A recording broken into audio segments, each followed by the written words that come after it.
fantastic. This is GT racing right now. He's got traction, he's got rid of the outside of both of them! Maloney! Oh, he's taken Anderson! Anderson's up top! Oh my god! Oh. Big crash! Oh my goodness, half the field's gonna get rolled! Six very close. These guys are want to make their way through the field very quickly. This is it! This is over! I can't believe this! Oh my god! God, what?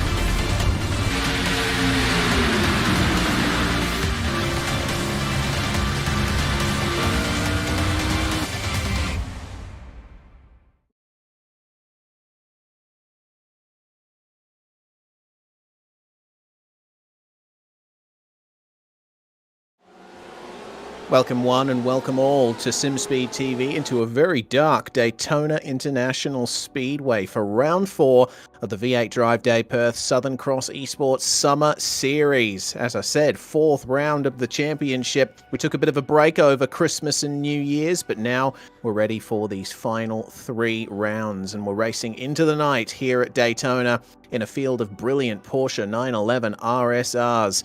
It's going to be quite a fun night of racing. We're expecting that drafting is going to be a major factor in tonight's racing. And to bring it to you all live here on SimSpeed TV is myself, Reese Gardner, and Scott Fountain is with me in the commentary box for this round. Fonty, it's Daytona, but we're racing at an older version of Daytona. This is the legacy version of the track, the scan dating from around 2008. It's the same layout as the Daytona we know, but the surface very different. Bit lower grip, plenty more bumps. Yeah, exactly right. This track is, awesome circuit.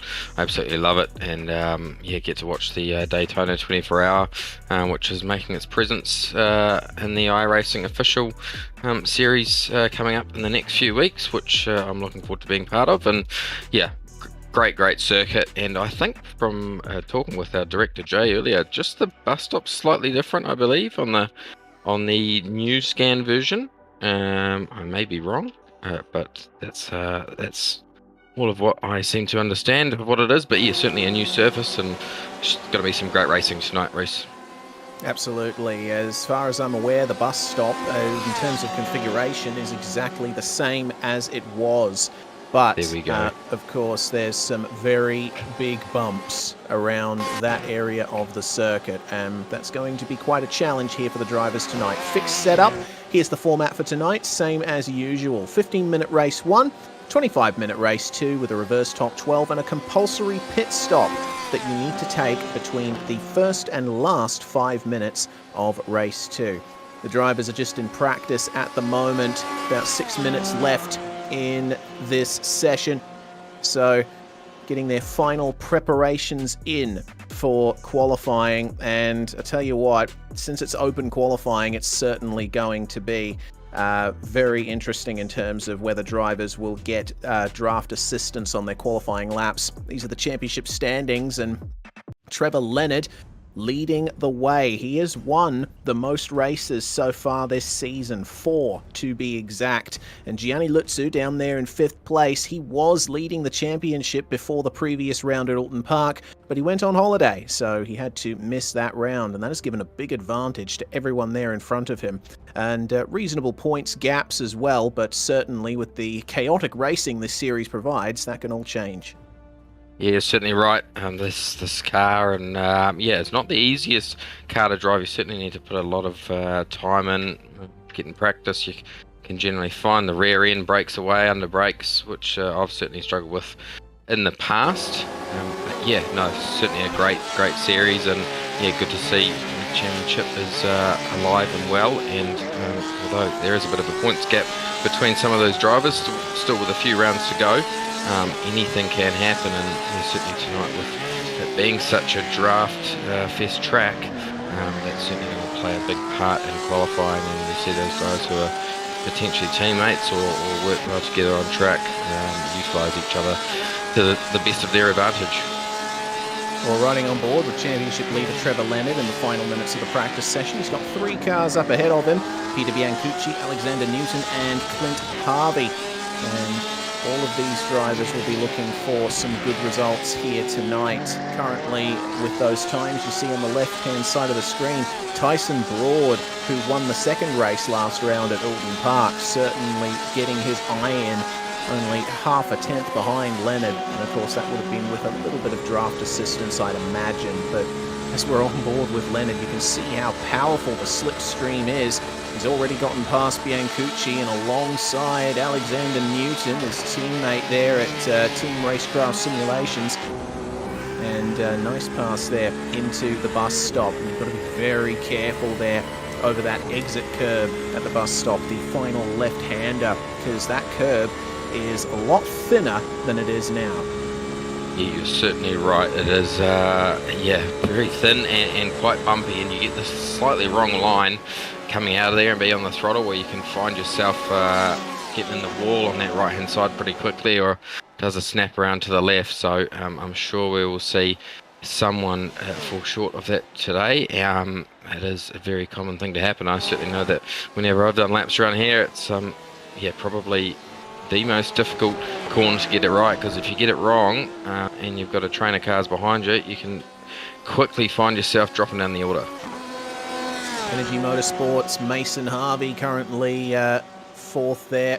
Oh no, sorry, 19th in the practice session. Mason having a bit of trouble getting up to speed there. Just outside the 1 minute 45 bracket in terms of lap times. And you'll notice one thing as well, a very dark circuit here, because this scan of the track dates from before the Daytona Rising upgrades some years ago, when lighting systems were installed all the way around the racetrack. When you go into the night in the 24-hour nowadays, it's a lot brighter, but the drivers will be mostly relying on their headlights to find the way.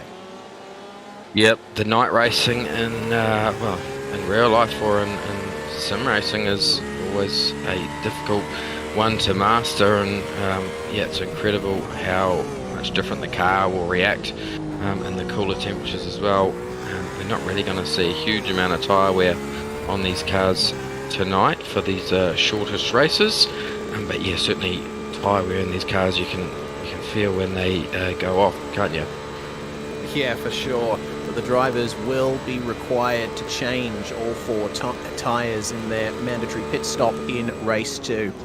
Grant Johnson for Platinum Roof Coating. Of course, Mr. Johnson, a former V8 Utes champion in the real world, and one of many drivers in this series who does a bit of real-life racing.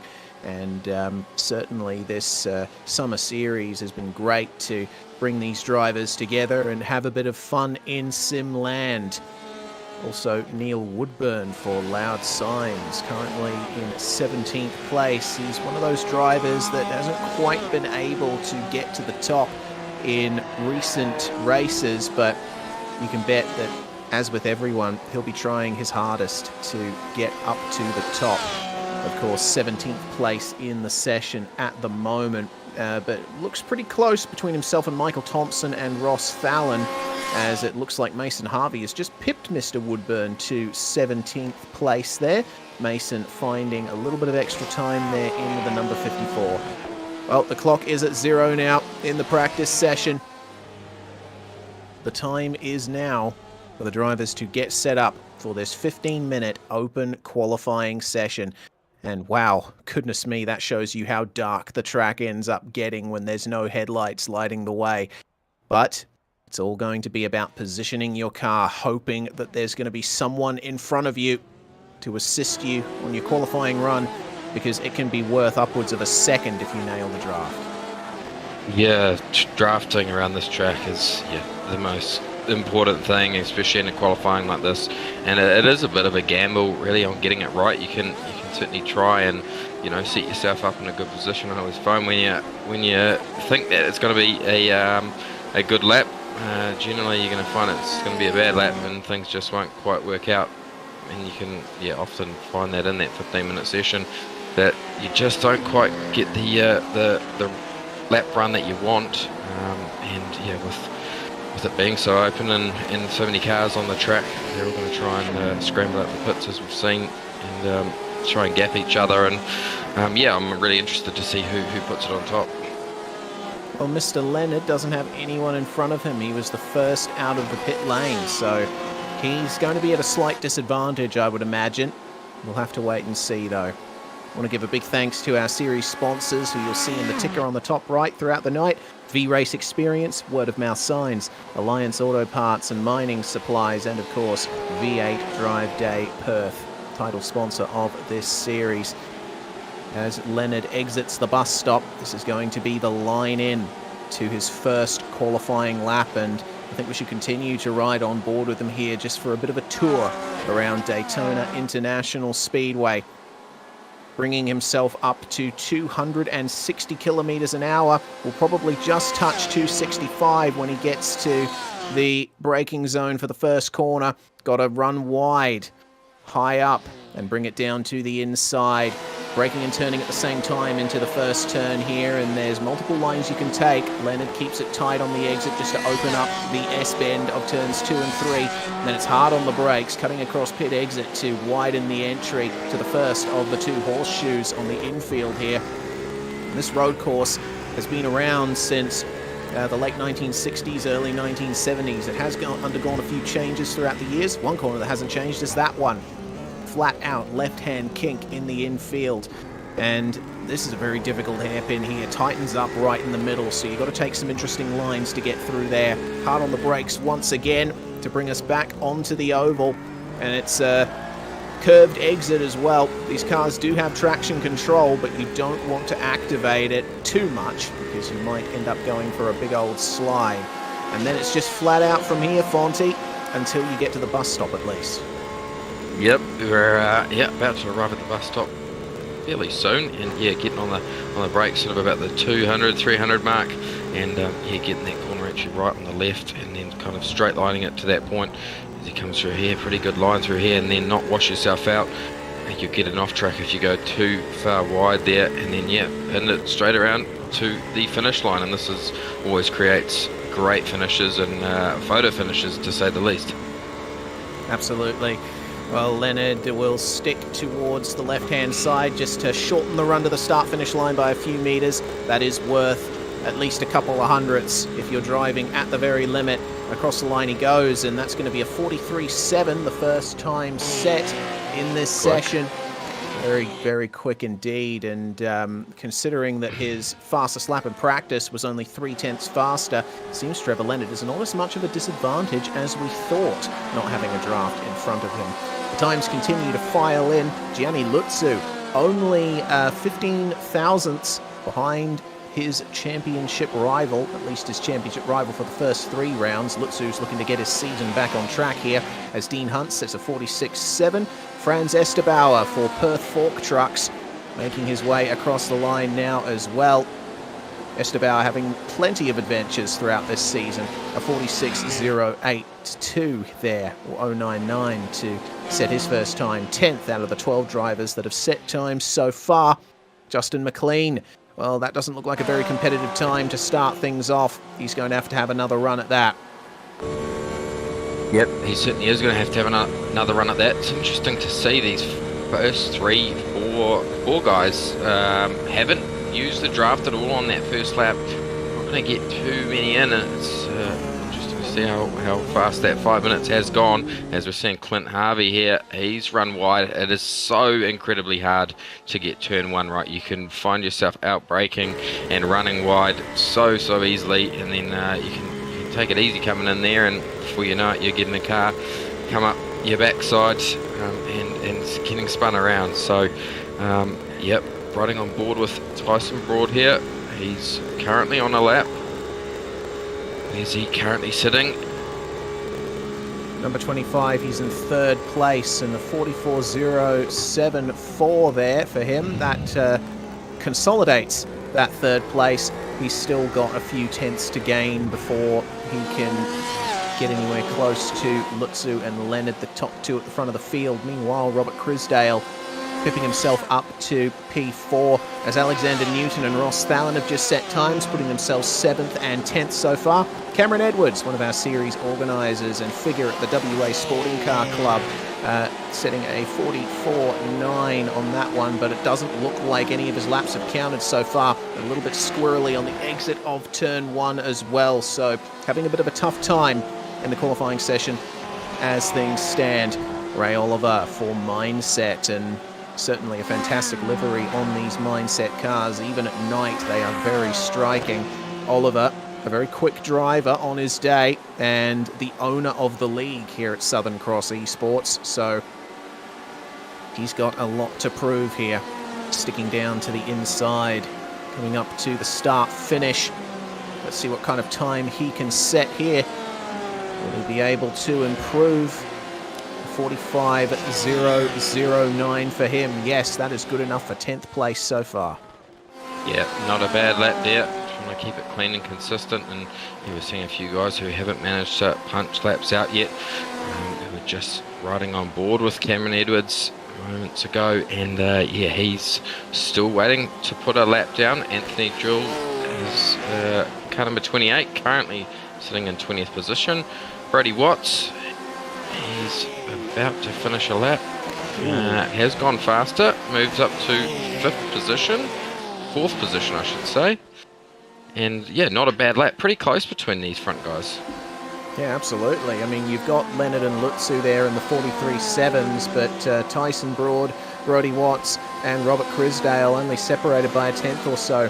Alex Zanni in car number 69 has just gone to 10th place. Looks like 10th is one of the most fought over positions in this qualifying session. Energy Motorsports' Craig Spencer, meanwhile, looks like he's missed out on setting a lap time. That time around, he remains in 15th and actually getting pushed back a little as well. Dean Hunt just setting a time good enough for 15th place. Team Racecraft Simulations' Joe Capone making his way to the line, got a 46.8 to improve on. Unfortunately, he does not do so. That remains him in 20th place as Justin McLean has just improved, puts himself up to 13th in car number 662. And Clint Harvey, at the moment, looking to beat a 46.4, and he certainly does. A 45.0 for him. That's going to be good enough for 14th. We've only got 3 drivers now, Fonty, who haven't set times. Barry Punter, John Lee, and of course Cameron Edwards. But it seems Edwards is the only one of those 3 who's out on track at the moment. Yeah, I just saw Edwards come in and take a stop, get some tyres on that car. So he's going to have potentially 2 more runs at it. Just saw Ray Oliver, he moved his way up to 6th position just moments ago with a 144.4.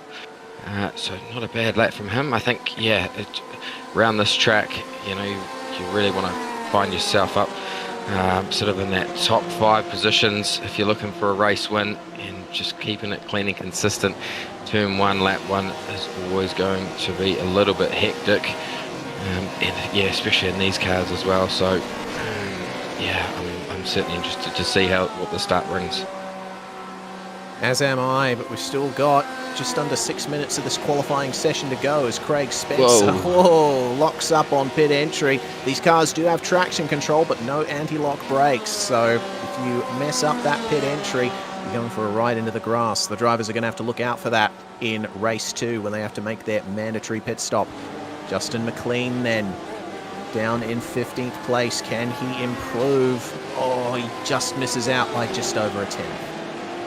Yep, there we go. He's yep, got another 2 laps potentially in that car. We jump on board here with Mike Pepper, currently sitting in 9th position. He looks like he's warming up, getting ready for a lap. These cars in front of him, he's going to catch at a rapid pace by the looks of things. Gets it nicely into turn 1 there as we flick across to Michael Thompson, currently in 17th position. He's just starting a lap. And coming into turn 1, it is so hard to get that corner right, Reese, isn't it? It's yeah, I've always struggled.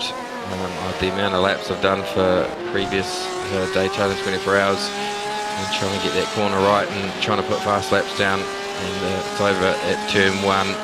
jump aboard here. With the 166 car currently in 15th position, he's going to get a nice tow. Not sure if he is on a lap or not. He looks like he's going to hang back there a little bit, as we're seeing that car in front of him just pop into the side of the track there. Looks like he's abandoned that run, unfortunately, and yeah, you make a good point there about the difficulty of turn 1. I mean, these drivers going through it at the moment, like Neil Woodburn. One of the things you have to consider is the transition from the banking to the flat surface of the infield, and that can really upset your car if you don't get your braking absolutely right. You've got to straight line it as much as you can, but also manage the weight transfer as you come off the banking. Grant Johnson, meanwhile, he's just improved to 10th place on a previous lap, and he might be looking to improve as well. Another thing the drivers are going to have to consider here tonight is, oh dear, Johnson missing the apex of the bus stop there. That is the run completely ruined. But pit exit is going to be something that the drivers will look out for here as well. On this old version of the track that doesn't have the pit limiter line moved forward, you do have to treat pit exit like a piece of the racetrack. It's very narrow, only 1 lane's worth of tarmac, but you have to try and negotiate it as quickly as you possibly can, and it will end up gaining or losing you a ton of time. Finally, Cameron Edwards sets a time. That's going to be a 40 point... Oh no, he hasn't. Oh dear. Our timing does take a couple of minutes to update, but we're hearing that Trevor Leonard is purple here, Fonty. Yep, here we go. Has he backed off? He has backed off, and he's going to try and line up for one more run. And yeah, try and get a decent draft. Alex Zanni, 13th. Oh, looked a little bit squirrely under brakes there. Is he going to get through this last section? Yes, he is. They have a good run over the straight. Neil Woodburn, he's just going to start a lap now, and just going to be his last opportunity to do so. At this point in the qualifying session, if you haven't put down a lap, the pressure is certainly on, and you're beating yourself up. And I generally find that you'll just take it easy. You just want to put something on the board. Mason Harvey, he is on his last lap for Energy Motorsport, as he comes through that big long corner exit there onto the back straight. That's generally, I would think, probably the most forgiving corner on this track. Yeah, I'd say so, especially if you just take it easy on the way in and try not to put in too much steering on the exit. Harvey is going to have a nice draft coming into the bus stop. Looks like he's pretty much nailed the first couple of apexes there, keeping it tight, and a very nice exit as well, but he's going to have a massive draft here, not to mention the driver behind him. Harvey currently in 11th place. The driver behind him on track there is Tyson Broad, who's looking to get into the high 43s, with Clint Harvey up ahead here of Mason. And across the line they will come. Harvey sets a 45.5. It's a 44.3 for Mason Harvey. And that's going to elevate him even further there as Tyson Broad, a little bit of a lock-up just behind there coming into turn 1. So that might not be an improvement for him here in the final dying moments of this qualifying session. Energy Motorsports' Craig Spencer, meanwhile, what will he be able to do? 45.852. And that is just missing out on his fastest lap time so far, as Neil Woodburn improves to 12th place. Finally, Rob Crisdale, with only 13 seconds to go, coming out of the bus stop, down through the tri-oval. Will he be able to improve on 5th? 44.1 is the time that he needs to improve on. Doesn't look like he's going to do it on that occasion. Joe Capone, meanwhile, setting a 47.1 as the session ends, only just getting across the line in time. Here's the starting grid then for the first race here in the Southern Cross Esports V8 Drive Day Summer Series. Trevor Leonard and Gianni Lutzu on the front row. Business as usual for those two. It's going to be Tyson Broad and Brody Watts starting 3rd and 4th, with Rob Crisdale and Mike Pepper starting 5th and 6th. The 4th row will be taken up by Mason Harvey and Ray Oliver. Mason improving in the final seconds of qualifying, with Peter Biancucci and Alexander Newton rounding out the top 10. It's Grant Johnson and Neil Woodburn 11 and 12. There we go, back to Kevin Norman in 13th, Alec Zani in 14th, Clint Harvey, Ross Thelen, Joe Capone, Justin McLean, Michael Thompson, Dean Hunt there on row 10, Craig Spencer, Franz Estabauer in row 11, Anthony Jewell and Cameron Edwards there on row 12.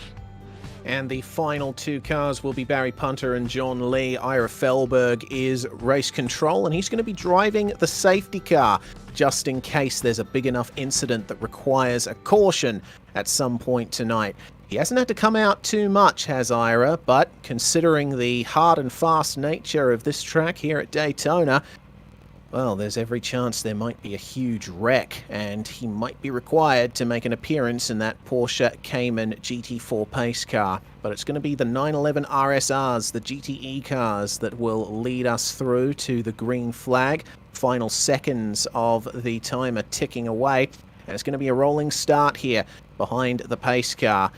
And it's going to be a little bit of an extra opportunity here for the drivers to get their eye in for the circuit, plan out any potential moves. But once the green flag drops, it's all going to be down to Trevor Leonard, whether or not he can get the best jump possible off the rolling start.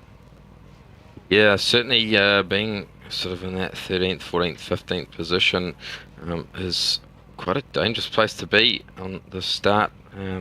Rolling start, of course, and yeah, it's kind of just try and survive the first 3 or 4 corners, and then generally you can relax and start to get into your race. So we see the drivers take off there. The iRacing safety car taking them through and get this underway pretty quickly. So yeah, lots of cars on the grid, which is fantastic. Cameron Edwards, he'll be disappointed with the qualifying session there, not managing to bank too many laps, only managing to get 1 fast lap, and I think from memory, and although being right at the back with a turn 1 like this isn't a bad thing, and let's see where he can make his way up to in this first race.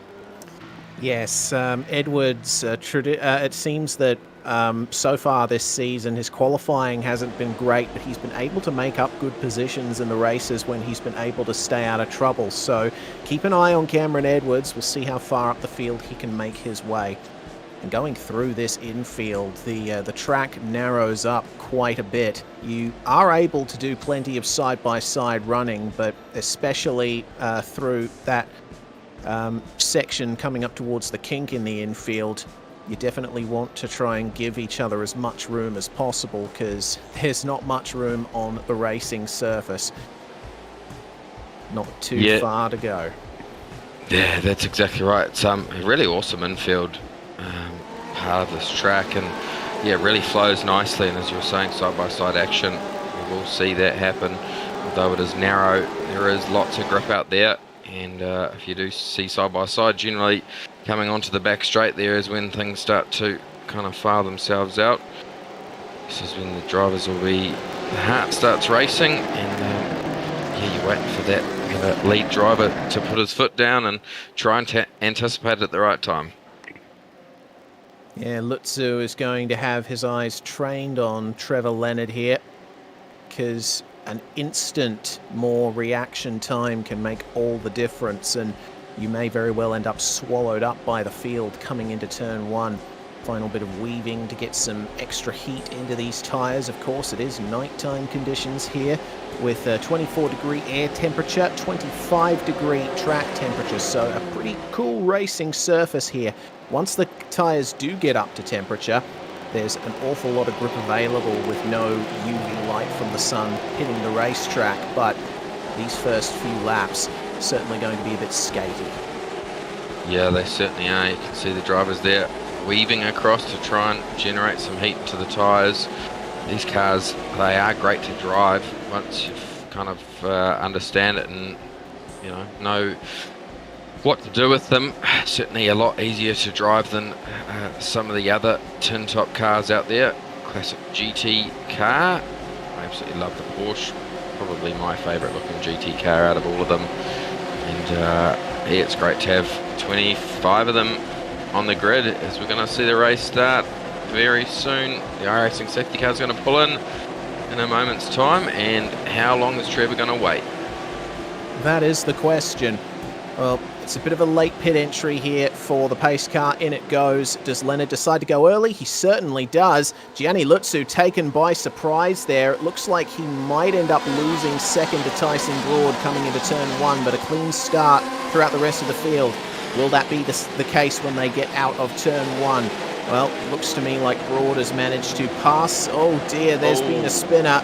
Oh, that is quite the bad start there for for Brody Watts, and Mike Pepper as well, both going for spins in turn 1. Looked to me like, it was the number 54 of Mason Harvey diving up the inside of turn 1 that ended up turning him around. There's been another crash on the infield, and we got 4 cars involved there. Michael Thompson, Justin McLean, Anthony Jewell, and Craig Spencer all at a stop by the side of the racetrack. It looks like Spencer's not been able to get going, and Ray Oliver as well, having not the best of starts there for Mindset.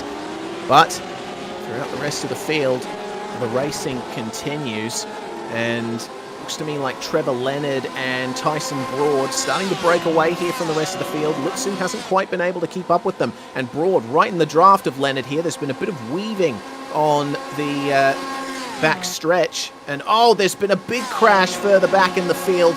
Huge stuff. 3 cars have come together. Ross Thalen, one of them, Alex Zanni, and Neil Woodburn too. Woodburn has lost his rear wing, and this engine is smoking.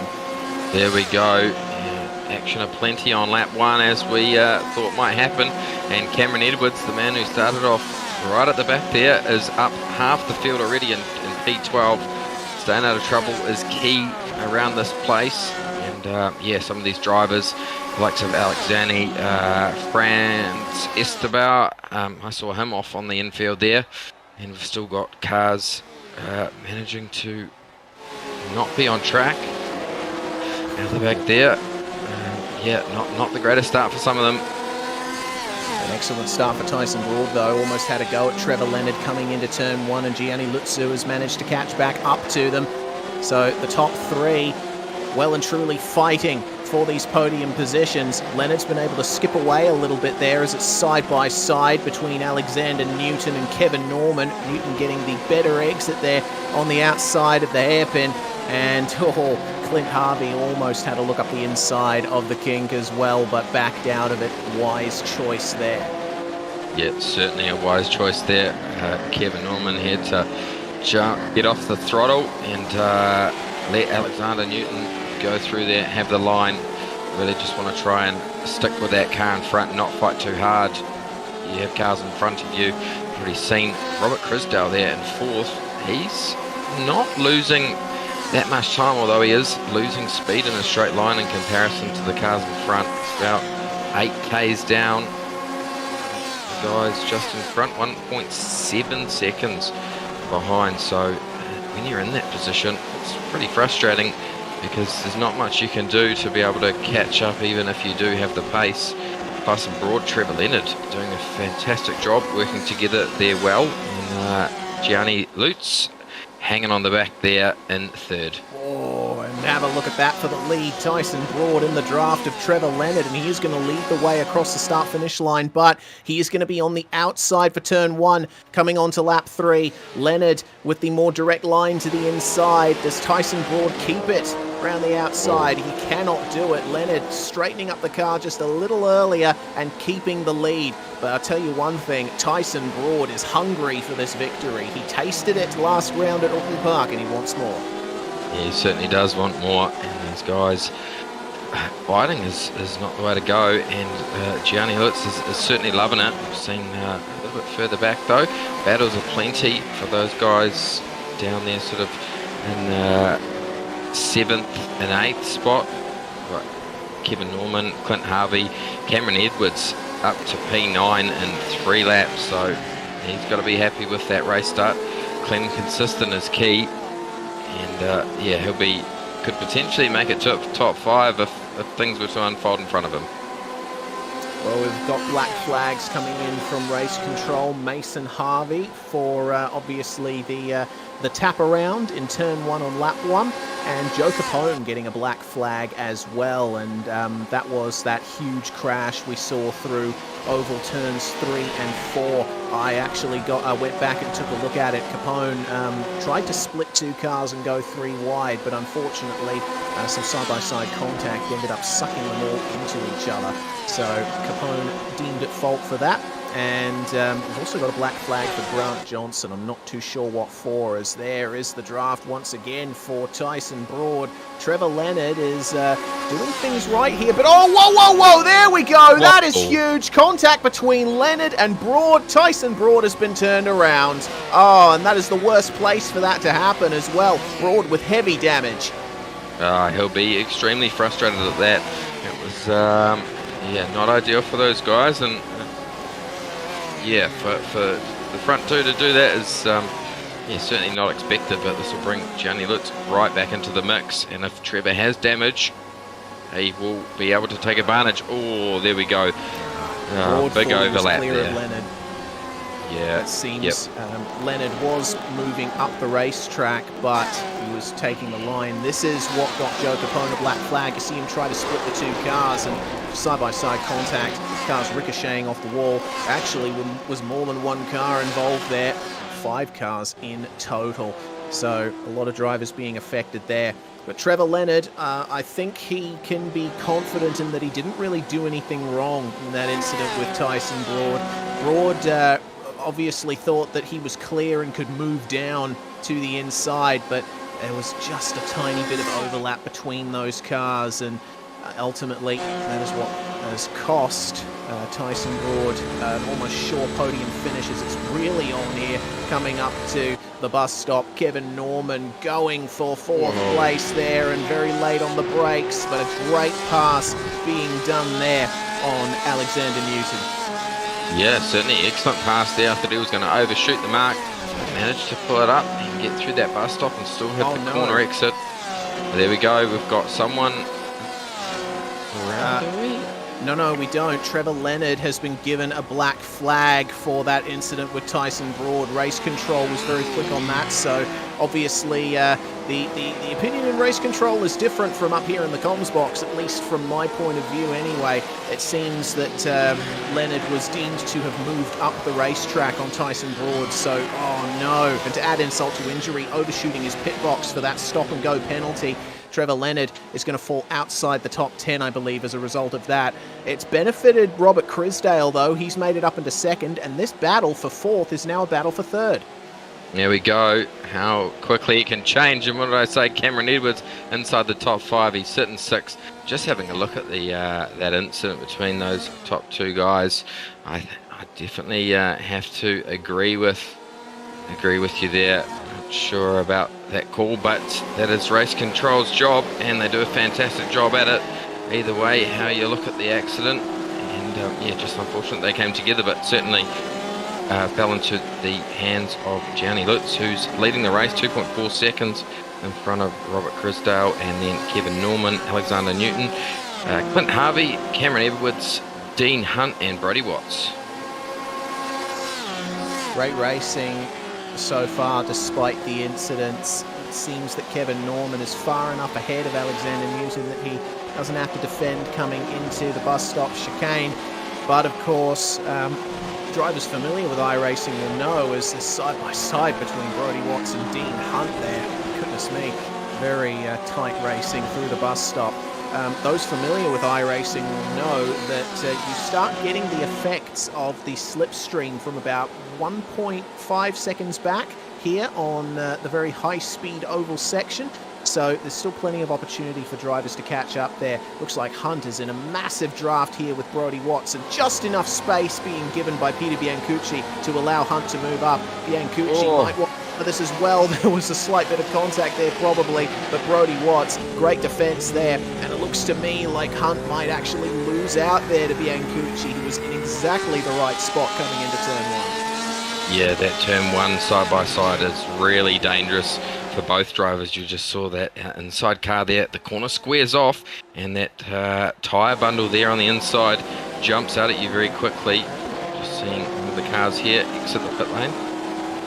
Back in for a second stop was Trevor Leonard for some reason. I'm not too sure whether or not the penalty was considered not served properly, or maybe he wanted to get a tiny bit of damage repaired.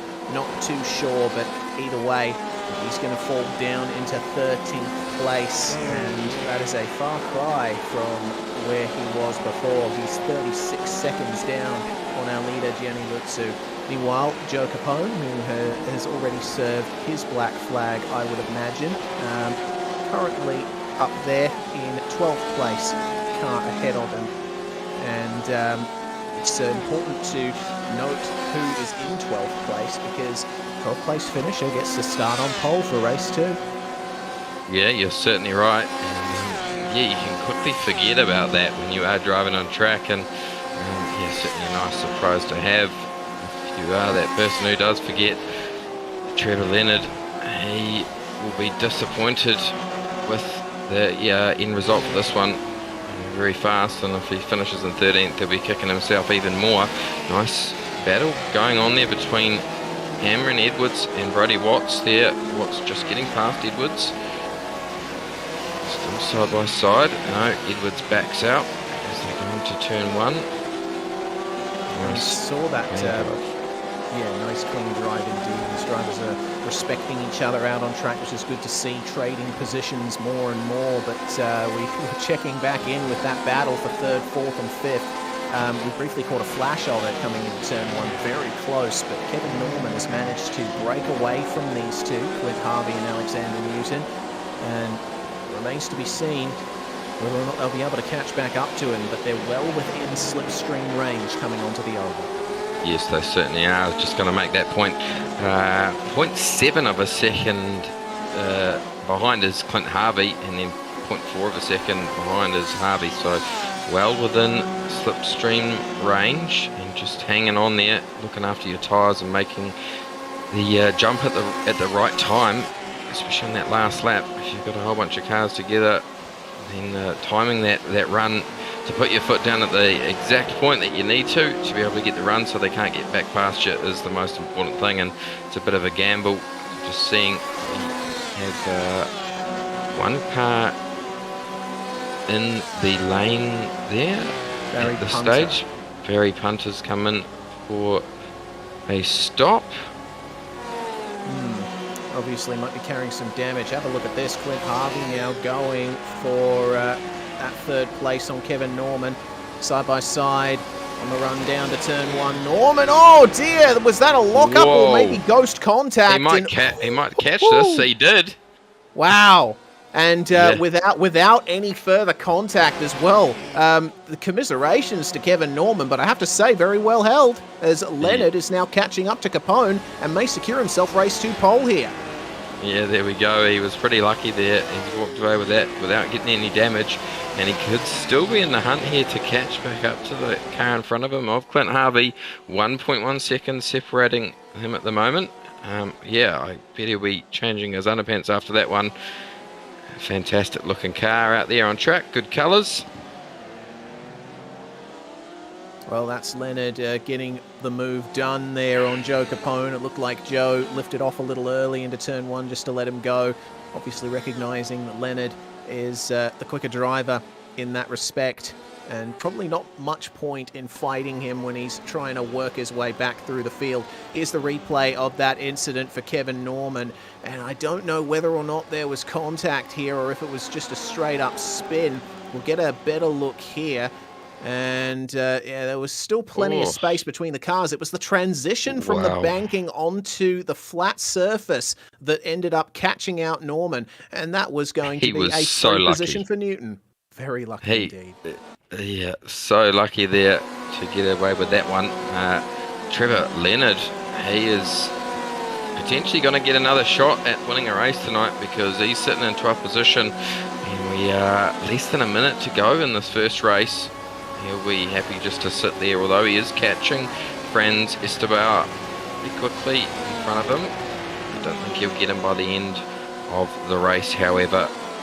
So it's certainly been an exciting race that we have had so far. Plenty of action and plenty just watching this battle here for third and fourth. Certainly not slowing down. Clint Harvey looking for that gap, looking for that mistake.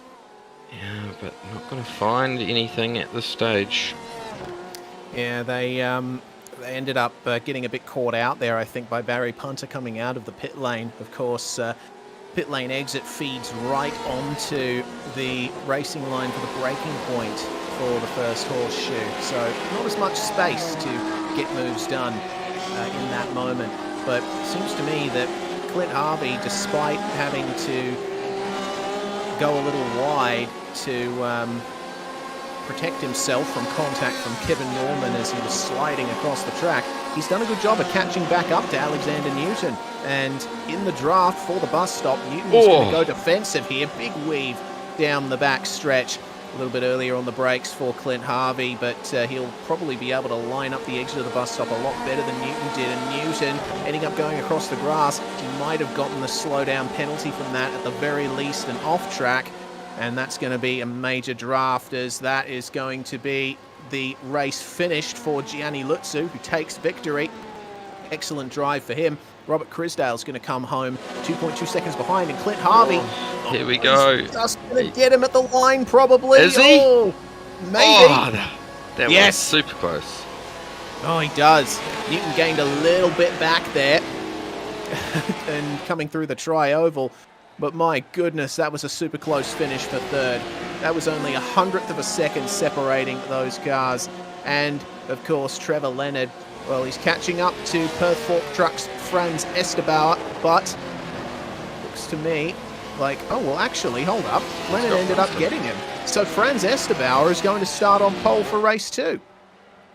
Yeah, well, I bet he'll be nervous about that now. Although, here's his time to shine. Trevor Leonard, he's in a good position. He's going to get a chance here to regain himself after that incident that we saw.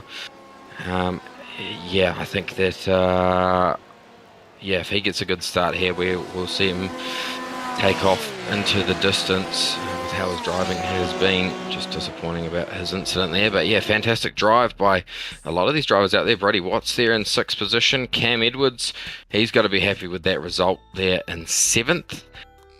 Then yeah, Dean Hunt, Grant Johnson there in 10th. Yes, that is your top 10 there, and very good result there for Edwards, and he's going to net himself a 5th place start for race 2 as a result of that.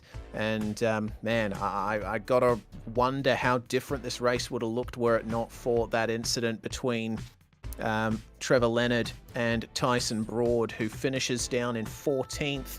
After that incredible crash, losing his rear wing. He did end up making it to the finish and on the lead lap, no less. Last car to finish on the lead lap there, Ross Thalen. Ray Oliver was one of the drivers involved in the incidents in the opening laps, and he's still classified, but a lap down. The same goes for Barry Punter, who had to make an unscheduled trip to the pits. But in terms of retirements, Justin McLean, Anthony Jewell, Alex Zanni, and Craig Spencer not able to make it to the finish. And John Lee did not take the start, and he has unfortunately had a disconnection from the server, so we might not see any more of Car 33 tonight. Well, that brings to an end the first part of the racing tonight here in the Southern Cross Esports V8 Drive Day Perth Summer Series. We're going to have a short break here on SimSpeed TV. When we come back, we'll go into our warm-up between races 1 and 2. Don't forget, 25 minutes and a mandatory pit stop. There's plenty more shuffling to come here on SimSpeed TV.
fantastic. This is GT racing right now. He's got traction. He's got rid of the outside of both of them. Maloney. Oh, he's taken Anderson. Anderson's up top. Oh my God! Oh, big crash. Oh my goodness, half the field's going to get rolled. Second very close. These guys are want to make their way through the field very quickly. Oh, there we go. Oh no, that's massive.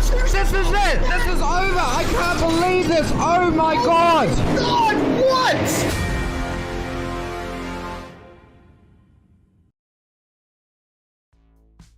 You're watching SimSpeed TV. This is the Southern Cross Esports V8 Drive Day Summer Series. What a fantastic first race we had, at least for some of our drivers. There was plenty of incidents throughout, and the beneficiary of one of those incidents was the guy we've got in the comms box with us right now, Robert Crisdale. Second place finish for you, Rob, from 5th. Not a bad result at all, considering. Yeah, I'll take that. You don't normally see me up here that very often, but so I won't say no. Pretty apt that we're at Daytona with the D24 coming up next week, so good practice no matter what track it is, so yeah. Yeah, absolutely. And the draft, of course, very important at this place. It's amazing, actually, how much it's effective in these cars. Well, yeah, especially when it's one make. Very important. Unfortunately, I was a little bit further back to get that draft for the first 3 or 4, but stayed out of trouble and picked up the chocolates at the end behind Gianni, so good on him. Well, you've got all the work to do here in race 2, going to be starting in 11th. Do you have any particular plan for how you're going to approach this one with the mandatory pit stop? Yeah, elbows out. A lot of times stay out of trouble, basically, but we've seen a lot of people pit early in these series and make a benefit, so we'll see. If a safety car comes out, which I don't think it will, but I think I might just pit early and see where we go. So. All right, well, we'll see what happens, and we wish you the best of luck. Before we let you go, Rob, anyone you'd like to thank? I'll just thank Cam and Ray for putting on the series. This is a good showcase for West Aussie guys. There's a couple of Eastern States blow-ins that come in, but not easy for us West Aussie guys to come on board over East, but mindset on our car. Do a lot of community for the mining guys to talk about stuff, so good on them, and it's good publicity for them as well. So yep, good for them and us guys at Down Under SimSports. Thanks very much for joining us, Robert Crisdale there for, of course, Team Mindset. Well, it's a second place for him in race 1, but where will he be in race 2? That is the big question. Either way, Fonty, we're in the warm-up session at the moment, and we've only got a minute or so to go, and we'll be getting into race 2 very shortly, and the mandatory pit stop, as we touched upon, is going to be a big element of this one.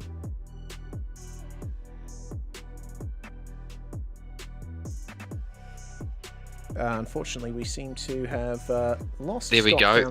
Sorry, guys. I put myself on mute without realizing that.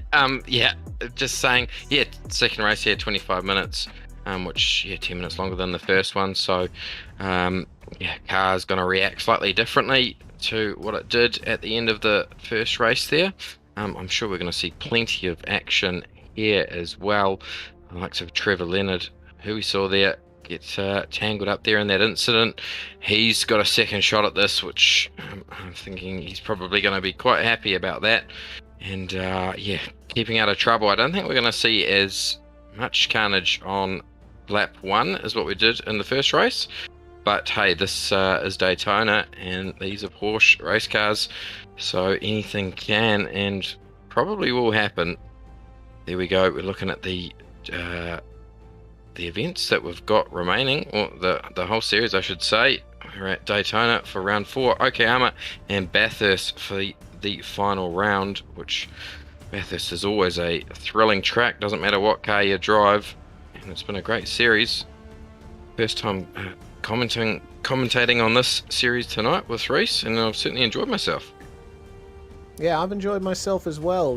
For the last few rounds, Fonty has been in the director's seat, but we do have Jay Kennedy on production for tonight. And I'm really looking forward to Okayama, a very different track to the ones, most of them, that we've been racing at so far this season. Very smooth, tight and twisty, but we've got the banking and the long straights of Daytona still to go, and it's going to be Franz Esterbauer for Perth Fork Trucks that starts on pole position alongside Trevor Leonard. Grant Johnson and Dean Hunt going to be starting on the second row, with Peter Biancucci and Cameron Edwards on the third row here. Starting out of 7th and 8th, we're going to have Brodie Watts and Kevin Norman, with Alexander Newton and Clint Harvey 9th and 10th. The top 12 rounded out by our top 2 finishers from race 1, Rob Crisdale and Gianni Lutzu. Then we go back to row number 7, Joe Capone there in the 111. Tyson Broad, he's going to want to have a better race this one. Mason Harvey, Mike Pepper, Michael Thompson and Neil Woodburn in row number 9 there. Over to row 10. Oh, sorry, race mate. I'll keep on going on this one. Ross Island there. Ray Oliver, Barry Punter there, and Justin McLean in row 11. Anthony Jewell and Alex Zani in row 12. And of course, the final starter will be Craig Spencer. We don't expect John Lee to make a return just yet. Of course, Ira Felberg is on standby in the pit lane, just in case there's a big enough incident to warrant a caution. The drivers are pulling away. And it's amazing to see just how much the track is lit up by a full field of cars. It's very strange to look at. It's like the surface of the track is in daytime conditions versus the pitch black around them. Yes, that is exactly right. As we spoke about before, it is a lot different driving at the night time. The track is certainly well lit up these days since they upgraded the lighting system, and what an awesome track. Absolutely love it. Probably one of my favourite ones. Certainly to drive a GT car at, and a lot of fun. These 24-hour events that are here every year on the iRacing official special event calendar are always such a big hit in the community, and thousands of drivers turn up for all of the splits, and this event tonight is giving these guys who are going to have a run in that event plenty of practice. Yeah, plenty indeed. And for anyone wondering, the iRacing Daytona 24 is running next weekend from the 21st to the 23rd of January. So if you're interested in having a race, make sure that you get your teams together and get practicing, especially considering that iRacing have only just updated the modern version of Daytona with the new curbs at the bus stop, which have certainly been an object of pain and suffering for a few drivers in practice sessions. So, definitely get your practice times in there. So, coming up now to the back stretch of the oval. This is going to be, I think, Franz Esterbauer's first time leading a race away from pole position, so he's certainly got all the work to do to keep all of these drivers behind him, but it was good to see that Franz was able to stay out of trouble in race 1 and get his number 80 Porsche up into that position. Yes, he did get passed by Trevor Leonard, but that has granted him the pole position. Now, there we go. So just coming through the bus stop here, and just about, he'll be nervous. If this was me, I'd be sending it into turn 1 and probably throwing it off. But no, fantastic. He's got to be happy with that. He'll be on the front row here, and hey, anything can happen. You could see cars behind him get tangled up and run away with this one. It's going to be an interesting start, as we're going to see the safety car pulling very shortly. And will he wait, or will he go for it straight away? Probably go for it, I would think. Yeah, try and get as much of an advantage as possible, but we'll have to wait and see. Pace car is going to pull in just a few seconds, and then the field will fall under the control of Franz Esterbauer. Trevor Leonard and Grant Johnson behind him there at the front of the field. Everyone forming up into their 2x2 running. A little bit of extra brake warming going on there in the middle of the field. But it looks like Franz Estebauer has waited for the green flag, and right on the throttle there is Dean Hunt, who goes around the outside of Trevor Leonard. They are 4 wide for second place. This could get a bit hairy coming into turn 1. Backing out of it is Grant Johnson and Peter Biancucci on the inside, going into second place, but he's run wide on the exit of turn 1. That allows Trevor Leonard straight back through. There we go. So pretty clean so far throughout the field, which is great to see. We managed to get through the next couple of corners. Estebauer, he's gone a bit deep into the first horseshoe. That has given Trevor Leonard the lead, as that looks like Biancucci and Johnson coming together out of the horseshoe. Biancucci back onto the racetrack. Everyone avoids him, but oh no, that is not a good thing to happen for those drivers, just locking wheels and driving each other off the racetrack there, and wondering if there's going to be a black flag in store for either of those drivers. But it is Trevor Leonard who leads the way coming onto the oval. Franz Estebauer is going to have to defend now from Brody Watts and Kevin Norman, who have broken away. There's another spinner coming onto the oval. Onto the grass is Robert Crisdale, who we were just talking to in the warm-up. Not the greatest of starts there, and he's been collected by Biancucci coming off onto the oval, as it is side by side for that position. And oh dear, Crisdale getting collected there, and with big damage to the side of his car. He's barely able to keep it straight. Yeah, that's exactly right. Anthony Jewell also getting tangled up there, and saw him off on the grass. He's managed to get through. Not too sure if he's got any damage, but it's certainly on for the front. We've got Brody Watts, Franz Estebauer side by side, coming to complete lap 1. Who is going to break the latest? Franz is in a good position. Oh, they get close to touching there, and we've got Kevin Norman. He's going to come from the back and just hang here and wait for these guys to take each other out, which they don't do, thankfully. And we've made it through turn 1 on lap 2. Going to grab a replay thanks to our friends here at Virtual Racing School, longtime supporter of us here at SimSpeed TV. This is the incident between Grant Johnson and Peter Biancucci. Oh dear. It looks to me like Johnson maybe thought he could move over to the left on the exit, but that's very unfortunate for him. Now we focus on Rob Crisdale. We'll see what happened to him coming up to the turn, coming onto the oval. He was doing very well to avoid all of the traffic jams back in the pack. I'm wondering if there was contact here that ended up taking him out. Into the braking zone they go, and looks to me like, yeah, he just got on the gas a bit too hard, and car spinning around. And for the rejoin here, maybe Rob Crisdale might get a black flag, because he would have seen that Peter Biancucci was coming up on him.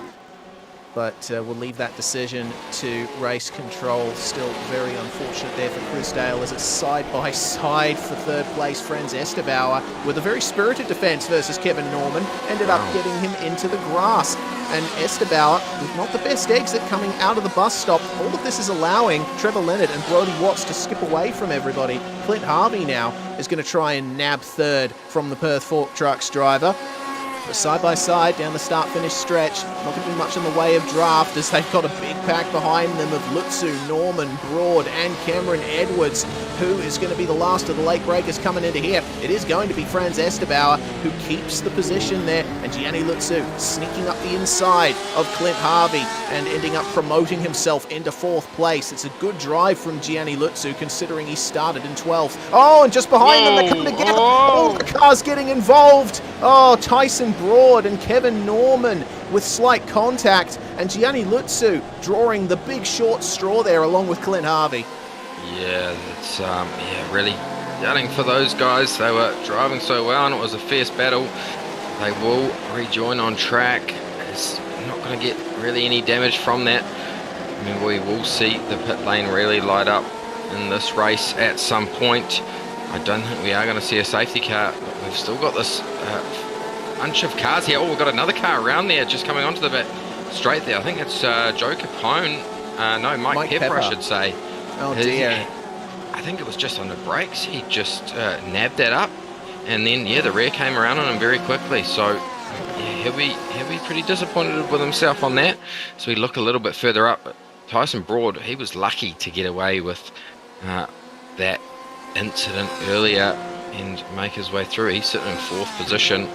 Trevor Leonard, however, 2.7 seconds up the road from Brody Watts. He's walked away with this one at this stage.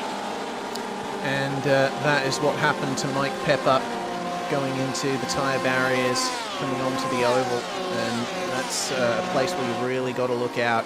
We've got our first black flag of the race with Alexander Newton and Robert Crisdale both getting penalties from race control.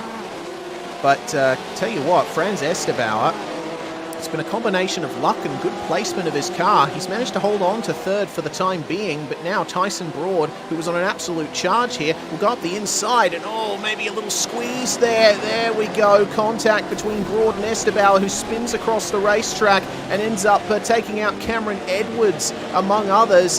Alex Zanni as well with, oh my goodness, what a re-entry there. Fortunately, no other cars involved, but a little bit of contact there between Estebauer and Broad, snowballing into another big incident. There we go. Cameron Edwards also finds the grass as well. His car is looking a little bit second-hand. It's broken the rear suspension and he's struggling to keep it on the track. There we go. We're just checking out a replay here. You talked about how lucky Tyson Broad was from that previous incident. This is the contact, and my goodness, Broad ended up getting straightened up when he was careening into the other cars on his outside. As you said, very lucky to get away with that. But we go back to live pictures, and some big battles going on here coming into the bus stop. That was some side-by-side running as Franz Estebauer is trying to hold on to as many positions as he can. He's got Ross Thalen and Neil Woodburn behind him now, but of course Estebauer has got some front end and side damage as well from that contact with Tyson Broad just before. Up comes Ross Thalen. Big benefit of the slipstream here coming down the start-finish stretch. Yep, certainly is a great little battle going on here, and any damage at this track on any car, and it's going to really hurt you. This is a fantastic battle side by side. We're seeing a car in the lane here. Gianni Lutz there. He's going to come in for his stop. He is currently sitting in 13th position. A little bit of damage. So we're seeing another car coming into lane here. And this car on screen, he was extremely lucky to get away with what happened there a few moments ago. Well, out of all of the drivers, we've had 8 come in so far for a pit stop. Of course, Rob Crisdale, Peter Biancucci among them to get damage repaired. We're on board here with Cameron Edwards. There's the contact with Broad and Estebauer up ahead. And well, Estebauer was just a passenger, and Edwards had already committed to the corner. He had nowhere to go. Yeah, that's exactly right. He certainly had nowhere to go.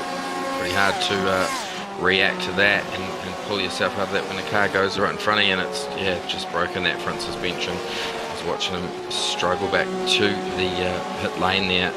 He's managed to get it repaired and back out on track in 22nd. That was Dean Hunt making his way past Justin McLean. Now, the cars that have made at least one pit stop so far in descending order. Alexander Newton, well, that was for a penalty. Gianni Lutzu has come in for a stop. Mike Pepper as well. Alex Zaney, Grant Johnson, Peter Biancucci, Rob Crisdale, Cameron Oliver and Cam Edwards bringing his car into the lane, obviously to get some damage repaired on that occasion. Down into turn 1 once again between Hunt and McLean. McLean's managed to find his way back past, and these guys are going to be fighting hard here for 6th. Yeah, McLean started 22nd up to P6 at this stage. Hasn't made a pit stop yet, but still got to be happy with his pace. Stayed out of trouble. That lead though, Trevor Leonard 3.2 seconds up the road from Brody Watts there in 2nd. Tyson Broad there in 3rd. Pretty big gap separating these front cars. I'm sure that once the pit stops happen for these guys, it will potentially close it right up. The pit entry at this track is so hard to get right, just like any other oval style track. You come into the pit lane at a great rate of knots, and judging that entry, oh, there we go. side by side, 3 wide, coming onto the back straight there. And this one's keeping it clean. Ross Clyland on board now in the RSW Graphics 166 car. Rear shot backwards. You just see that draft, how quickly that car behind will close up. Yeah, what we missed just out of frame was Dean Hunt going a bit wide on the exit of the second horseshoe. He got into the grass. That's what brought him back into the clutches of these two. So they did manage to get past him, but not without a bit of heart-stopping moments coming through the turn onto the oval. Woodburn now in the draft of Ross Thalen, and up to the high line he goes. Going to be at a slight disadvantage coming into turn 1 potentially, but if Thalen goes too deep, no, actually, Thalen is going for the pit lane, so that's a pretty easy track position gain there, as Kevin Norman being given a black flag. He's coming through the pits now for that drive-through penalty. Yep, he is coming through the pits now with that penalty, and yeah, he'll certainly be kicking himself. 13 minutes left in this race, 13 minutes 50, and yeah, plenty of action still to go. Trevor Leonard continues to exceed that. Trevor Leonard, I should say, continues to extend the lead of this race. 3.5 seconds up the road, and our closest battle on track currently is in P8, P7, I should say. Dean Hunt, Joe Capone, those guys are racing fair and hard. As we've got a few more takers into the lane. Franz Estebar going in there, Alexander Newton. Yeah, those guys have had a pretty good stop. Franz Estebar has got to be happy with his stop so far. Still seeing him sitting stationary as he takes off now and exits the pits. Oh, something's happened there. Oh dear, yeah. It looks like Estebar. Oh dear. Oh, take it easy. Whoa. Oh dear. Oh, happened again. That is no good for either of those drivers. And who is that? That's number 13, Alex Newton. And obviously none too happy with Franz Estebar there. A little bit of difficulties on the pit exit for both of those drivers, but Newton ultimately making his way past as Mason Harvey now comes into the lane. Justin McLean and Neil Woodburn in there as well. They'll be taking their stops. We have only a few drivers left yet to come into the lane. Leonard, Watts, Broad, Hunt and Capone, along with Barry Punter, have yet to make their stop in this race. Yep, certainly those guys hanging up to the last minute to get their stop done. Yeah, I can see why Trevor Leonard, he's just wanting to keep that fresh air going and no cars around him. And yeah, why would you come in unless, of course, you start dropping rapid pace? But he certainly is not dropping pace at all. Mason Harvey is about to take off from his pit stall, and he does so. Are we going to see a clean pit exit from these guys? Neil Woodburn taking off as well. So not too many shake-ups there in the pit stops, Reese. Yes, but Gianni Lutsu is going to encounter Mason Harvey here on board with Lutsu. Bam! There is Mason Harvey. And on fresh tyres as well, but they will be a bit cold here coming out of the pits, so this could potentially be a great opportunity for Lutsu to find his way back past. Big shame for Gianni. He was on course for, at the very least, a top 5 before the coming together with Tyson Broad and Franz Estebar that he got caught up in, unfortunately. But now, down there in 9th and looking to grab 8th. Yep, that's exactly right. Just running on board here with the 58 car. And just going to get a good run here on Harvey, just in front of him. Love this this part of the track. It's such an awesome feeling when you gain so much speed on that car in front of you and into the braking zone here. So hard to get this right. Bang, brakes at the 200 meter, just past the 200 meter board, and try and straight line that exit. Getting through there pretty good. We haven't really seen any accidents through that section of track today, which surprises me a bit. Joe Capone in the pits now. as well as Clint Harvey and Kevin Norman. So now our top 4 at the moment: Leonard, Watts, Broad and Hunt. The only cars left to make a visit to the lane. And I will apologise to our series sponsors. I forgot one of them earlier. West Australian Automotive Equipment up in the top right-hand corner. Another very grateful supporter of this series. It's amazing to see the amount of support that's come out for the Southern Cross Esports Summer Series. Certainly a great initiative here for the sim racers and real-life drivers over here in Western Australia. I'm of course a Perth boy myself, and it's really good to see some WA repping here on the iRacing service. But continuing to ride on board and check out his drivers around the racetrack. Franz Estabauer, car 80, he's down in 15th now, and looks like that may very well be where he finishes, and in come our top 4. So the field has been cleansed, as we love to say here at SimSpeed. Trevor Leonard absolutely nailing the entry to his stop. Can't say the same for Brodie Watts though, because he ended up overshooting Tyson Borden and Dean Hunt coming into the pits as well. We did have Ray Oliver make his way in too, and Ray not having the greatest of runs here tonight. As we check out further down the racetrack, the battle for 12th, Harvey, Newton, Thompson and Norman. This is quite the run that these guys are having. Yeah, they certainly are, and yeah, it's just keeping it clean. They don't have really any cars in front of them, so they're going to be battling for this final position on track. I'm thinking a couple of so hard. Oh, there we go. Oh, no. A car in the wall. Ray Oliver, he'll be gutted with that one. And yeah, we've seen a few accidents on this pit exit, which is very common, and it's so hard to get right. And if you touch that grass on new tyres, it's very hard to hang on to. There we go. Another car coming out onto the racetrack. That's Dean Hunt that unfortunately hasn't gained much in terms of time there.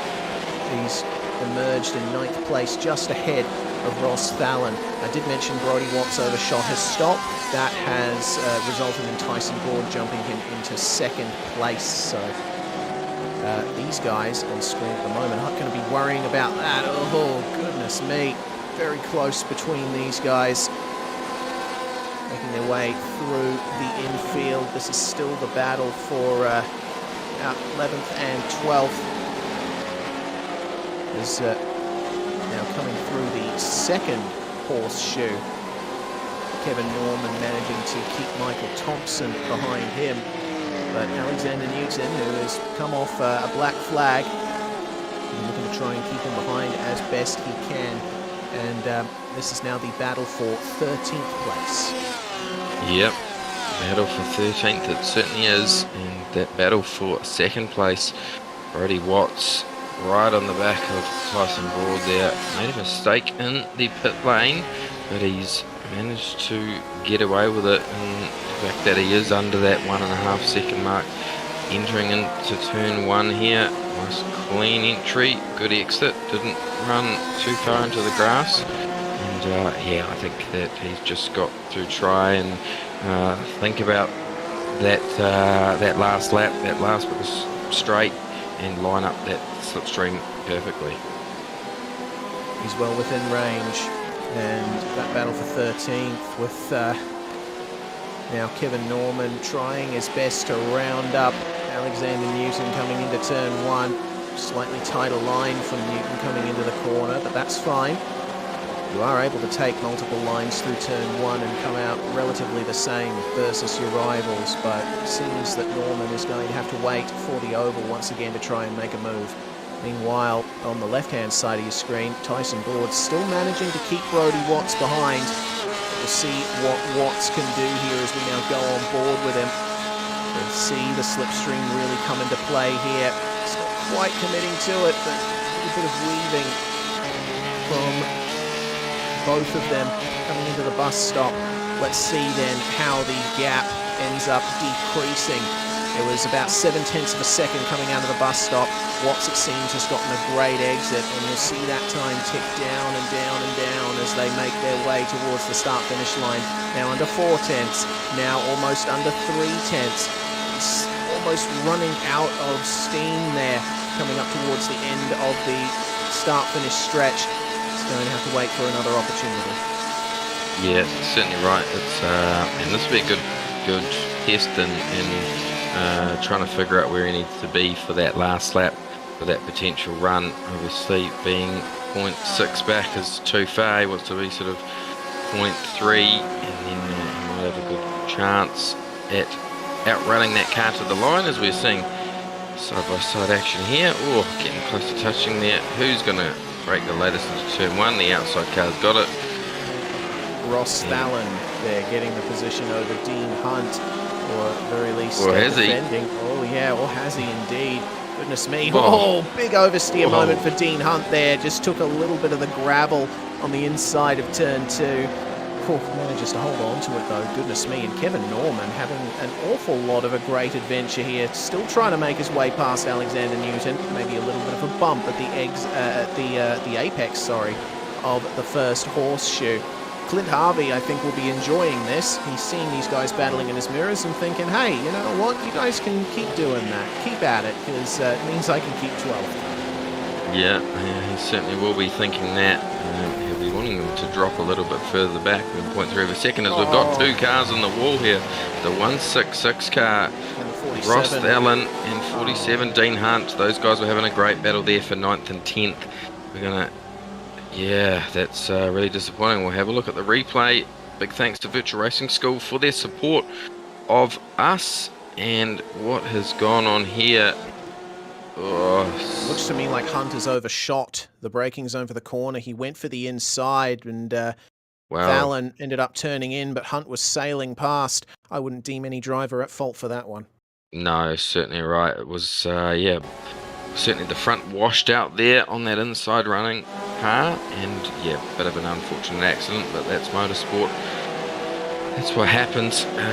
Battle up the front though for second is still alive and well. Tyson Brody Watts there fighting it out for second place. No changes in position. Brody's just happy sitting there in third place for now, and then the battle for fourth place is also on between Mason Harvey and Gianni Lutz. 4th and 5th, and then Justin McLean back there in 6th. Yeah, issue for Mike Pepper. He's pulled into the pit lane and has retired. I'm not too sure if there was an incident for him early on. I've checked back, doesn't look like it. Maybe he has some problems.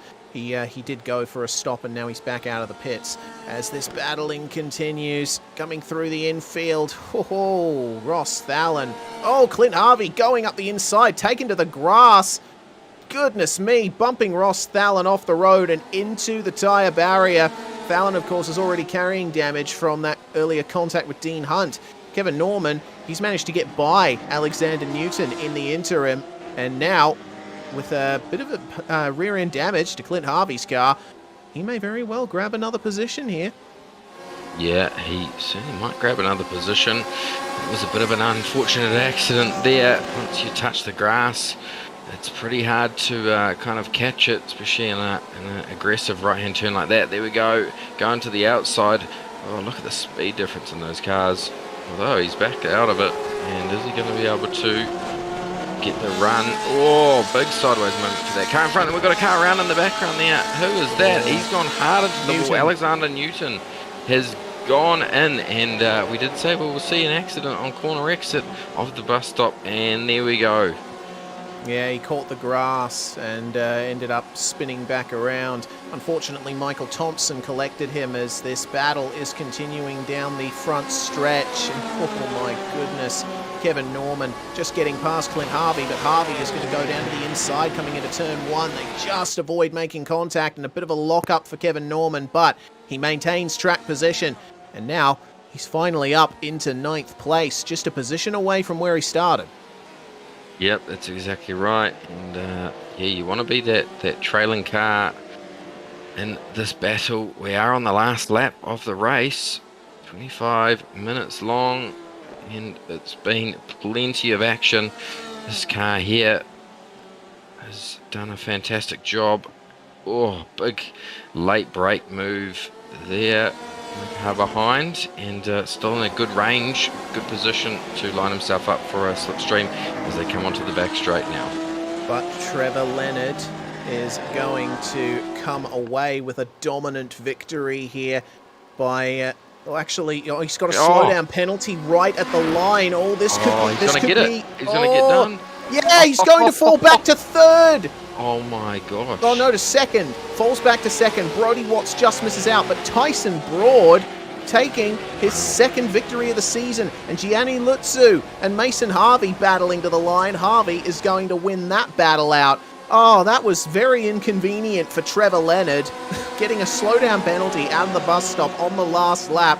And that was going to be a dominant victory by over 6 seconds, but man, just losing it at the line. That's a real shame, as between Capone and Woodburn, it is another incredibly close finish. Neil Woodburn just getting it by, it seems, 0.03 of a second. Meanwhile, Kevin Norman manages to beat Clint Harvey to 9th, and my goodness, what a battle this is coming up to the line. It's going to be 3 wide here between Pepper, Thalen and Newton. Who comes away with it? Wow. It's going to be Mike Pepper. That was fantastic there. Mike Pepper lining that one up really well. I tell you what, Trevor Leonard, he's probably not going to want to have an interview after that one, because he'll be absolutely gutted. Drove a faultless race up until the last corner. Yeah, I'm interested to see what he has to say about that. Tyson Broad, however, you couldn't have asked for any more luck than that, and he'll be pretty happy to take that race win there. Brody Watts in 3rd, Mason Harvey in 4th, Gianni Lutz there in 5th, Justin McLean finishes in 6th, Neil Woodburn in 7th, Joe Capone 8th, Kevin Norman and Clint Harvey rounding out the 10. Finishing in 11th was Michael Thompson. Pole sitter Franz Esterbauer comes home in 12th with Mike Pepper, as you saw that magnificent 3-wide finish between himself, Robert Crisdale and Ross Thalen. It actually looks like Grant Johnson managing to nab 15th place there. With it looks like we've had some post-race penalties by the looks of it. I think Grant Johnson was the recipient of one of those. Alexander Newton comes home in 17th, the last car on the lead lap. Then we got Biancucci, Punter, and Edwards rounding out the top 20. Ray Oliver also finishing a lap down. Dean Hunt, it could have been an excellent finish for him, but for that botched out braking maneuver on Ross Thalen, he ends up having to come home in 22nd. Alex Zaney retiring along with Anthony Jewell. Craig Spencer did not take to the start there. And of course, John Lee not making an appearance here tonight. Well, we've got our drivers in the box now for an interview here in the Southern Cross Esports Summer Series. I reckon the first driver we'll talk to is Tyson Broad, winner of race 2 here. Tyson, it was a great turnaround for you from that unfortunate contact with Trevor Leonard in race 1, but that victory must have been a surprise. Yeah, did not expect at all for Trevor to let me through there at the end. But yeah, besides from that anyway, it was relatively, it was almost like a demolition derby from where I was. You know, had a few incidences mid-pack, but ended up getting a W. Indeed you did. Well, regardless of that, that's going to be your second race victory of the season after race 2 last round at Alton Park. What are you looking like for the last couple of rounds? Do you think you'll be able to vault up some more positions in the championship if you stay out of trouble? Potentially. I mean, I have started a bit behind everyone after missing the first 2 rounds, but I think I can elevate myself quite easily into top 10 and maybe top 5 or so. So, yeah, just keep plucking away. Indeed. Well, congratulations once again on the victory and commiserations for the incident in race 1. Before we let you go, Tyson, anyone you want to thank? Just my esports for help as always, and all the series organisers. Well, that's Tyson Broad there. winner of race 2. Next up, we're going to have a chat to Trevor Leonard if my mouse decides to work. If I could just drag out and drag in. There we go. Brilliant stuff. Trevor Leonard going to be stood by with Scott Fountain for his post-race interview.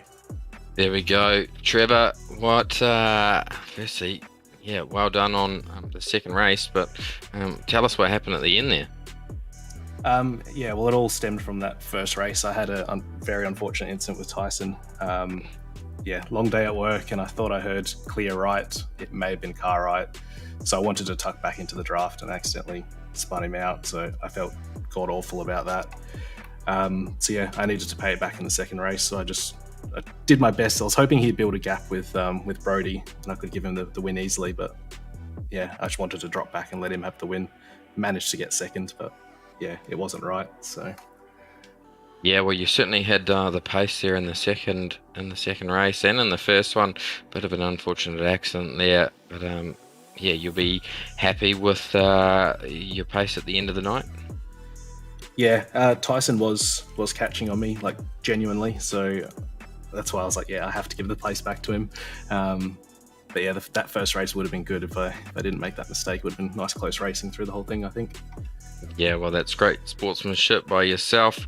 And yeah, what we really like to see, everyone giving respect to the other drivers out there. And yeah, you still managed to just get hold of second place there. We thought you were going to drop back and finish third. Anyone you would like to thank for tonight? Yeah, of course, all the series sponsors.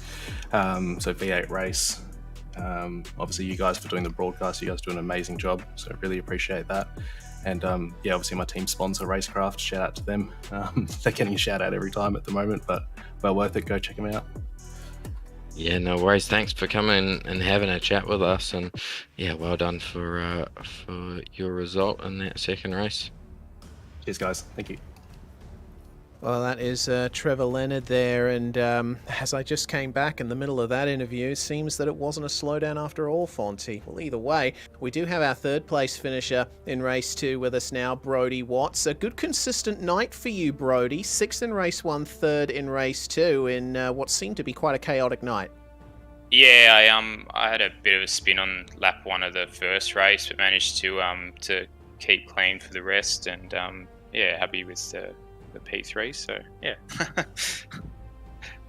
Well, it was quite the battle between yourself and Tyson Broad in race 2, but it just seemed you were having a bit of trouble catching up and passing him in the draft. What was the thinking behind that? Were you trying to save up the draft for the final lap? Yeah, I was trying to save up the draft for the final lap, but he got a really good run on the last lap, and it's my own fault, and I obviously didn't realise that Trevor was going to aid him in any way, so nearly got him. But yeah, I mean, I overshot my my pit box when I came in, so I didn't think we'd catch Trevor, so I figured, you know, it's better to just save the draft and hopefully use it on the last lap. Well, with Sam Dicker absent and Mike Pepper and Gianni Lutsu not having the best of nights, that's certainly going to help you out in the standings. You were 6th on 306 points, but very much a top 5 in your grasp now. Yeah, that's I mean, that's the goal. I had a few inconsistent events earlier on, and it's just like to hopefully push for top 5, and I'd be really happy with that. Well, before we let you go, Brody, anyone that you'd like to thank for your podium tonight? No, just thanks to the Southern Cross eSports guys for organising it, and to the Sim Speed TV crew for putting it on. Thanks very much for joining us, Brody Watts. And the final driver interview of the night, we got our race 1 winner in the box with us, Gianni Lutsu. It was a good comeback for you, Gianni, after missing out on round 3 at Alton Park. Unfortunately, it didn't quite go your way in race 2. Yeah, race 1 was really good, actually, obviously, because of what happened to Tyson and Trevor. Obviously made it nice and easy to come through and take the P1, but yeah, obviously in the second one was trying to claw my way back through. But yeah, unfortunately just got tangled up with Clint and all those guys. So yeah, unfortunately put me back, but yeah, it was a good recovery up the 5th, and yeah, nice job for 4th for Mason as well. Well, coming out of this round, certainly you were 5th coming into this round thanks to the missed round, but there's still plenty of chances for you to get those points back at Okayama and Bathurst. Yeah, definitely. Well, if we can keep going like we are, getting podiums and getting race wins, that will obviously help us out a bit. But yeah, it wasn't ideal missing the last round because I was away that day. So yeah, but it's alright. It makes it a bit more fun, and yeah, sort of makes it a little bit more thing to give it, nothing to lose really. So yeah, no, we'll see how we go, but yeah, hopefully try to get a podium. And we certainly hope that the battles with Trevor Leonard continue towards the end of the season. Well, any shout outs or sponsors for you, Gianni? Yeah, we'd like to big thanks to Energy Motorsport for obviously giving me the opportunity to drive for them, and yeah, thanks to Cam and all the guys at V-Race for holding the E-Series, and thanks to you guys for the commentating. And yeah, looking forward to next one at Okayama, and let's hope we can get some more wins and some podiums. Indeed. Well, thanks very much for joining us, Gianni Lutzu. And that brings to an end proceedings for tonight, Fonty. Next round is going to be at Okayama. Brilliant circuit here in Japan. Plenty of hairpins, plenty of passing opportunities.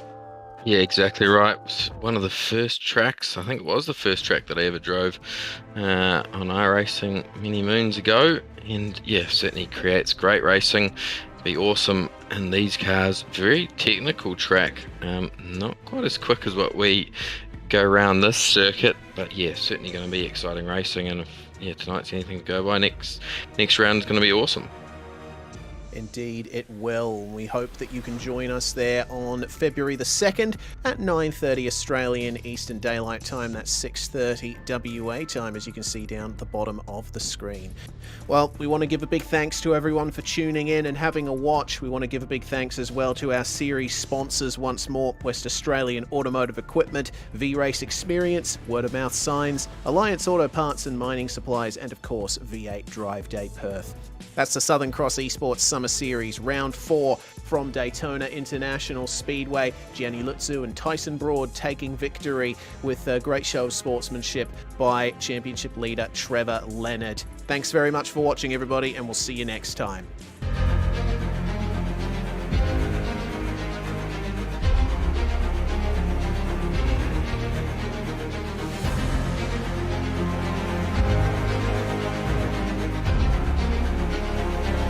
This is fantastic. This is GT racing right now. He's got traction, he's going in the outside, both of them! Maloney! Oh, he's taking Anderson. Anderson's up to Oh my god! Big crash! Oh my goodness, half the field's gonna get rolled! Six very close. These guys I want to make their way through the field very quickly. Oh, there we go. Oh no! That's massive. This is it. This is over. I can't believe this. Oh my god. God, what?